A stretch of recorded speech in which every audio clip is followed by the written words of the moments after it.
na problema at seryoso. Doon ko lang maaalala ang pangalan mo.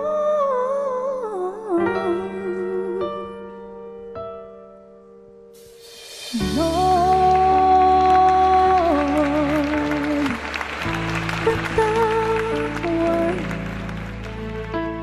pagkat ako'y makasalanan, makasalanang nilalang.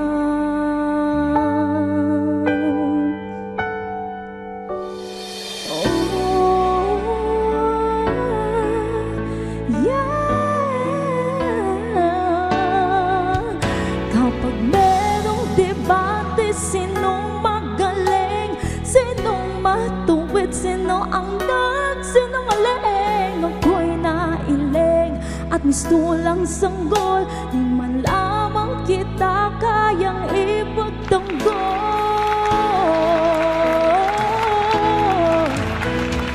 Lord, the Lord, the Lord, patawad. Lord, Lord, Lord.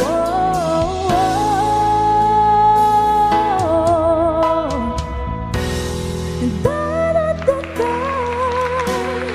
puro ako salita at dada.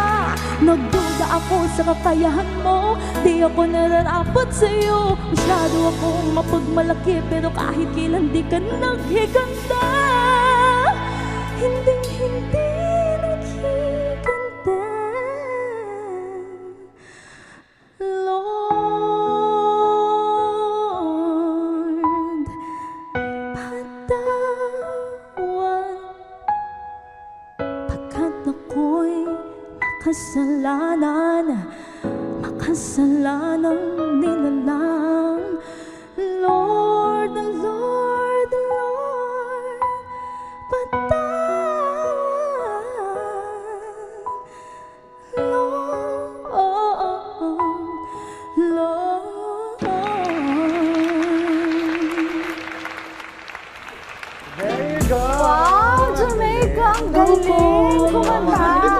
One of our own sa PTV din Yes sa po. Jamaica. You're a writer, di ba? Yes po, sa PTV Sports. Ang saya naman sa sports. may magaling kumanta.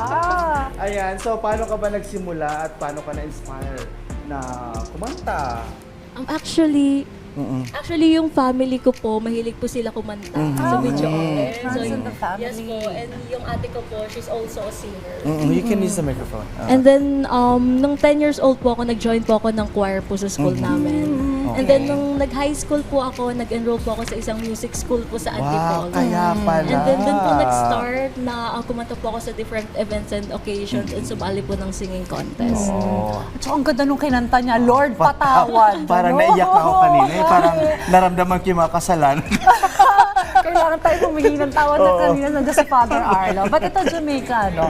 Sino yung mga iniidolo mong artists or singers? Oh, actually, I'm a huge fan of OPM's artist po. Pero siguro yung pinaka nag-inspire po sa akin is si Kyla po and si Elaine Duran. Kasi gusto ko po yung style nila sa pagkanta, sa R&B, gano'n. Oo, parang may maalakay Oo nga, oo nga, yung kanyang shifting from natural from natural Sample nga. Sample from natural voice to falsetto. Ang galing. Thank you Oo, po. so nagwi-whistle ka rin. Kaya mo. Sa ngayong umaga na mag-whistle ka nga. Kaya mo, Misa. hindi ko na po napapractice. Oo. Next time. Pero ano yung mga balak mo pa? But you're a writer and also passion mo rin yung pagkanta. So balak mo ba pagsabayin itong dalawa? I-pursue pa also yung singing? Actually, kapag wala po akong work, nagigig po ako in weekend, ganyan. Kumakanta po ako sa mga coffee shop, sa mga different events po. And then, I'm looking forward na sumali rin po ng Singing contest. singing contest Why po sa not? PTV next year. Actually, narinig ko rin siya nung party dito sa PTV. Sabi ko, ang galing-galing nito ni Jamaica. Kailangan nang marinigin ng buong Pilipinas. Thank you po. Oo, yung mga like nagbabasking. Di ba uso rin ngayon yung Oo, yung basking? basking. Na-try mo na ba yung Sa gano'n? ngayon, hindi ko pa po na-try. Pero yung acoustic gig po, ganun sa mga coffee shop, ganun po. Nagiging po. But now, meron ka bang coach, vocal coach? Yes po, nanonood po siya. Talaga? Sino? Hello po, Coach Jackie Habana. Uy, Nakatutok po siya. Ay, coach mo naman kami. Oo, sama mo naman kami dyan sa lineup mo.